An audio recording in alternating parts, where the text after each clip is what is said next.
విజయవాడ భవానీపురం వద్ద తాజా పరిస్థితిని మా ప్రతినిధి రమణ అక్కడి నుంచి ప్రత్యక్ష ప్రసారం అందిస్తారు. 3 రోజుల క్రితం ఊహించని రీతిలో వచ్చినటువంటి వరద విజయవాడ వాసులను ఓకేనా హలో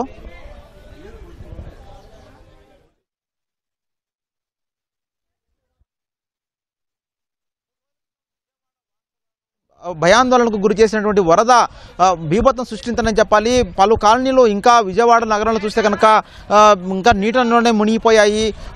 3 రోజులుగా ఇంకా చాలా కాలనీ నీళ్ళలోనే ఉన్నాయి. చాలామంది ఇంకా కాలనీ వాసులు చాలా ఇబ్బందులు పడుతున్న పరిస్థితి ఉంది. ఇంకా నడుములోతు నీళ్ళలోనే ఇంకా నీళ్లు ఉండటంతో ఇబ్బందులు పడుతున్నారు.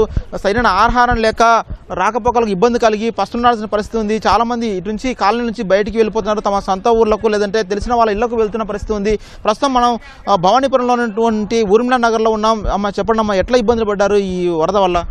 నీళ్ళు ఏం లేవు కదా, నీళ్ళు ఉన్నాయి కదా సార్, అందుకని మంచి నీళ్ళు వాటర్ లేక కరెంటు లేదుగా, చిన్నపిల్లలు ఇబ్బంది పడ.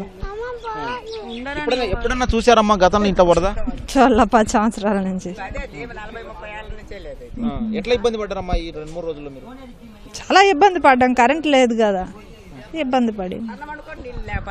మంచి నీళ్ళు మరి ఏం చేస్తావు, కరెంటు లేదు, తిండి లేపాయ, ఏం చేస్తారే, బాగా ఇబ్బంది పడుతున్నాం. అందుకని వెళ్ళిపోతున్నాం చిన్నగా, ఎటో ఒకటి వెళ్ళాలిగా, సొంత ఊర్లకు చుట్టాలకు వెళ్ళొద్దు, మరేం చేయాలి ఇక్కడ ఉండి. ఇస్తున్నారు పులి ప్యాకెట్ అయ్యి తెచ్చుకునే వాళ్ళు తెచ్చుకుంటున్నారు, మగవాళ్ళు ఉండేవాళ్ళు, ఆడవాళ్ళం బాగాలేని వాళ్ళని తెచ్చుకోవటాలే, అట్నే పత్తుంటున్నాం, ఏం చేస్తాం.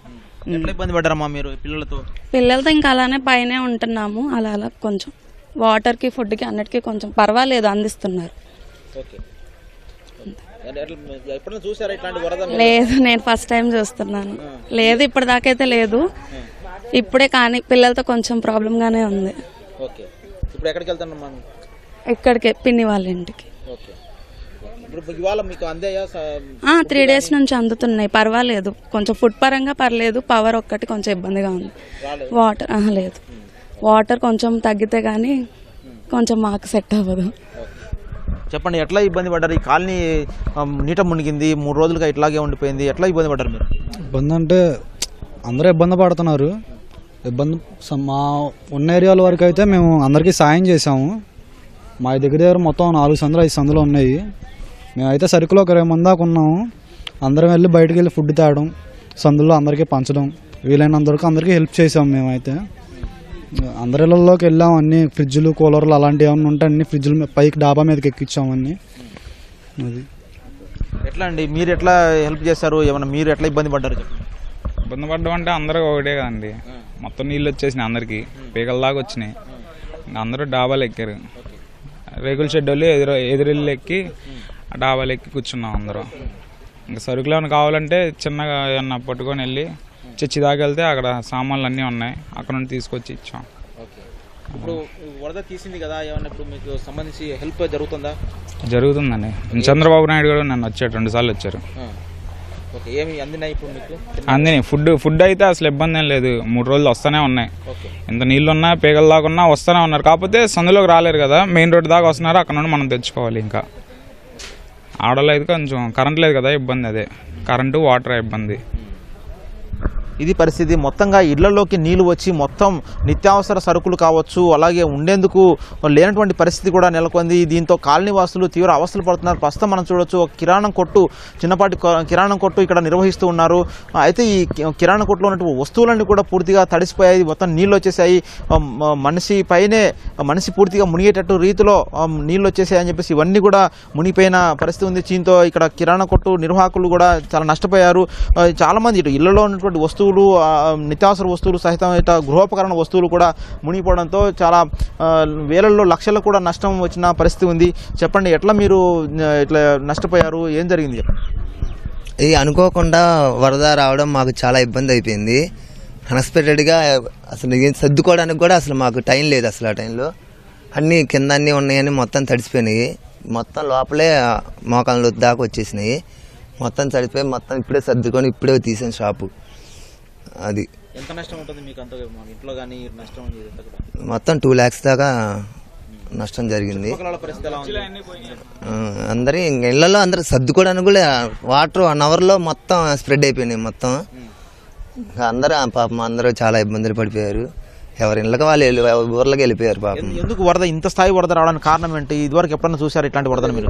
అంటే ఇంత వరద ఎలా వచ్చింది అనేది ఇదివరకు 2009లో అనుకుంటా ఒకసారి వచ్చింది బుడమేరుంది. అప్పుడు ఇంత వాటర్ రాలేదు. ఓన్లీ ఇప్పుడు ఎలా ఉందో అలా వచ్చినాయి. మామూలుగా రూముల్లోకి అయితే రాలేదు ఏమి వాటరు. రూముల్లోకి ఇప్పుడు వచ్చి చాలా ఇబ్బంది పడ్డారు పాపము. ఇది పరిస్థితి. మొత్తం చూస్తే కనుక ఇటు కాలనీలో చూస్తే చాలా ద్విచక్ర వాహనాలు కావచ్చు, ఇక ఇతర ఆటోలు కావచ్చు, ఇతర వాహనాలు, కార్లు, ఇతర వాహనాలని కూడా పూర్తిగా నీట మునిగాయి. ప్రస్తుతం ఈ 2 రోజులుగా ఇట్నే బైక్ పూర్తిగా నీళ్ళలోనే ఉండిపోయి వాటిని తోసుకుంటూ వెళ్తున్న పరిస్థితి మనం చూస్తున్నాం.